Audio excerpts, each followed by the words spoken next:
back to the watch list. I'm Nicole Petalides. We want to take a look at the health of the economy, potential areas for opportunity, and we have to give him a round of applause on his gold call. David Stryzewski, CEO of Sound Planning Group, with us now. So glad you are with us. You have talked about gold and the miners. What have you found? I mean, it's evident to us that gold's at new record highs this week. What have you found over the past year or so in your portfolio? So what I've been finding is that gold and silver, just metals in general, are not truly reflective inside of the actual costs to do the metals here today. And so metal miners, Nicole, have been one of my bigger plays, and I'm really excited to say that we're up about 100% year to date on some of those picks that I've been making, while the metal, gold, is up only 37. So the miners are where we really have this intrinsic value built in, because the PPI, or the price to produce, has not gone up that much, but the value of the metals is just continuing to run. So I think that these are going to be some of the most profitable companies as quarterlies come out, new earnings come out, and I think that they're going to probably lead the next 3, 5, and even 10 years as sectors within the market. So when you say they're up 100%, right? I mean, it's unbelievable when you see things do that. There's still room to the upside for this group. I mean, what are you talking about, GDX or? Yeah, we're just getting started here in metals. I mean, just to be honest, the metal miners have been undervalued for decades. Like I said, their valuations based upon what the price is for the metals right now is just very, very, very low. So, I mean, I expect that we'll see probably another 100% increase here by even the next 3-4 months as the year finishes out. So that's more for GDX. Is that also for SIL or something like that? Yes, exactly. So just different indexes here that give us the opportunity to be allocated with really intelligent people into specific companies. We just buy that index. Interesting. So first I had to give you the shout out on that, because that was obviously something you've been talking about for a long time, and it's been running up. So let's talk about the health of the economy. Where do we stand now? Okay, well, a couple things that I think are important to understand. We had 911,000 jobs that we were said that were there that actually weren't there. Almost 1 million jobs over this last year. So the markets rally on this, and all I got to say is that revisions should adjust these rallies.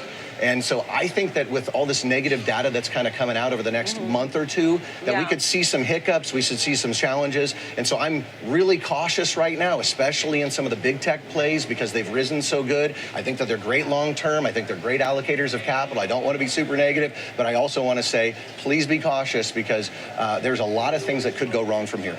Right. So with revisions and maybe a market sitting at record highs, there's some time for pullback. What kind of pullbacks do you think we might see? I mean, are we talking 5 or 10%, or are we talking 20 or 30%? Well, pullbacks are healthy, right? So pruning your trees, your bushes is really healthy to do. I think that we're going to probably see something a little bit more significant just because of how radical things are in changing. Now, this doesn't mean that the whole world completely just goes bust, but I think that what happens is we have some things that are really challenging. So as an example, bankruptcies are up 11.5% this year.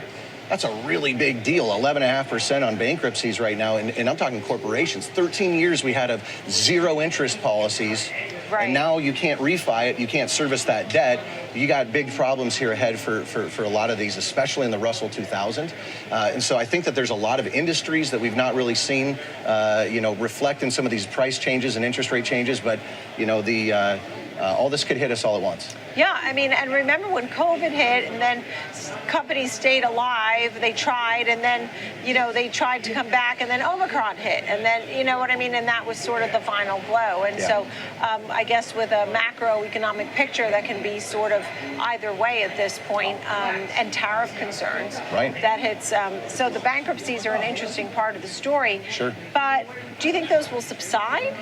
I mean, we'll metabolize it eventually, but it's healthy to see contractions. It's healthy to see bankruptcies, believe it or not, even though that's not the favorite thing to happen. But that means that new things open up. There's new opportunities, new windows for the economy. So I personally see older technologies going away, newer opportunities coming. I hope that everyone's job doesn't get replaced with AI, though. And that's the only thing, is supply-side economics are a way out of it. Let's talk about real estate. Sure. Something people love to invest in. That was always sort of a defensive play, too. It was a dividend payer, got paid to wait. Is it still that or no? Okay, so real estate has been really hot, okay? We have a bunch of people that purchased homes. We had all these record low interest rates. Every time interest rates go up by 1%, it either takes 10% more interest income to get that same value of loan, or the price has to come down 10%. We've not seen that occur. Today, we have 500,000 more homes for sale than we have people that are actually even looking for a home right now. I think that you're not going to see the Fed cut enough for people to get in and start buying again. And I think that we're going to really see some prices come down in homes as we end the year and we go into 2026. It'll become more of a buyer's market. And it's amazing how rent is still very high. Right. People can't commit to getting a mortgage, or they just can't afford it. Right. I mean, the affordability factor is sort of taken away, really, in these levels.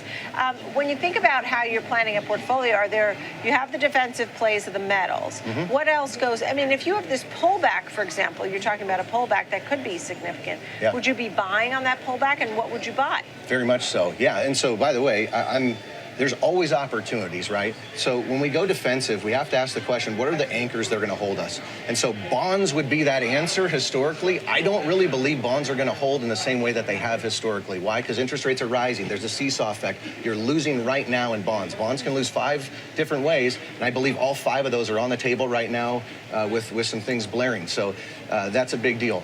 What would we buy? What would we allocate into? Well, hey, if tech goes on sale, I'd love to buy some tech on sale because I'm a good long-term buyer in some of those things. They got all the cash. They're great allocators of capital. What's your favorite tech name?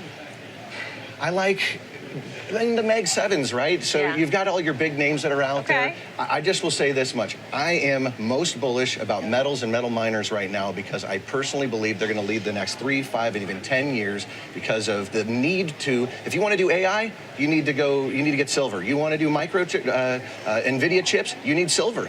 If you're going to electrify the world, you're going to go into data centers, you got to have these critical metals. We're about 260 million metals behind right now or overused since COVID started.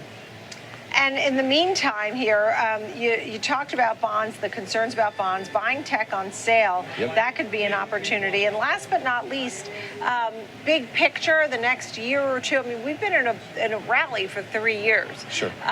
Do you look abroad? Do you sort of wait and see until next year? The Fed is likely to cut. How many cuts are you expecting? Okay, so here's what my thesis is on the Fed. I don't believe that they're really going to drop rates until something breaks. I think that you're going to see a 1/4 point because they've got to. I think that they should do a 50, but they won't because I think that there's a few challenges that are coming up right now that they're looking to, save some of those big cuts as their big move that they can make in order to reset the economy. And so I think it's also helpful for Trump to keep Powell in place because he can always blame the system on him and whatever happens. And so come next year early, he can then, usher him to the next one. Interesting. David Stryzewski, great to see you, CEO at Sound Planning Group. Thank you so much.